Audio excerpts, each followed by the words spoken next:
Bonjour la famille, j'espère que vous allez bien, d'où vous vous trouvez à travers le monde. Aujourd'hui, nous avons décidé de lever notre café très haut afin de discuter d'un sujet extrêmement important pour toute solidarité humaine amoureuse de la dignité, qu'est celle du Soudan, regardée par les chiffres très officiels de l'ONU comme étant la plus grave crise humanitaire du monde. Crise qui a éclaté après les affrontements fratricides entre deux factions dirigées d'une part par Abdel Fattah Burhan à la tête des forces armées soudanaises et de l'autre côté son homologue Mohamed Hamdan Daglo appelé Hemiti dirigeant les forces de soutien rapide. Pour mieux comprendre le contexte de cet imbroglio, nous devons savoir que ces deux factions étaient au départ des corélégionnaires lors du putsch militaire fomenté contre le Parlement soudanais en octobre 2021 et depuis lors de dissensions, divisions, des torpilles de violence ont secoué le Soudan.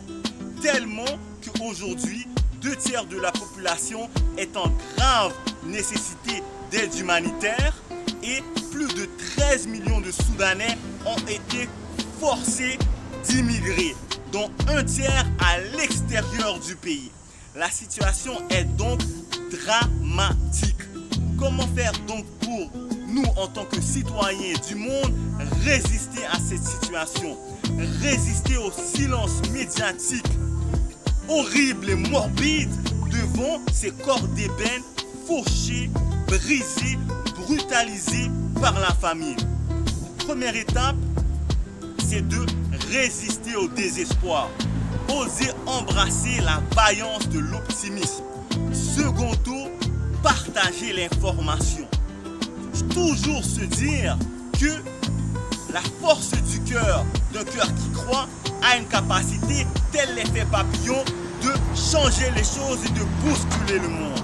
Il faut absolument refuser le matérialisme consistant à confiner les actions individuelles de la marche de l'histoire. Au contraire, un cœur qui croit aura toujours la force d'ébranler l'histoire et de secouer l'univers. Tertio, il s'agit de penser organisation, la force de manifestation, de marche pacifique, de rallye, de clubs de lecture. Aller aussi dans le sens de médias indépendants qui auront toujours la force de donner une voix à ceux qu'on regarde dédaigneusement comme étant les damnés de la terre. Il s'agit d'oser grand. Et c'est s'organisant de la sorte que nous pourrons donner de l'espoir à notre époque ainsi qu'aux générations futures. Sur ce, mes très chers, n'oubliez jamais, ensemble nous sommes plus forts. Ciao!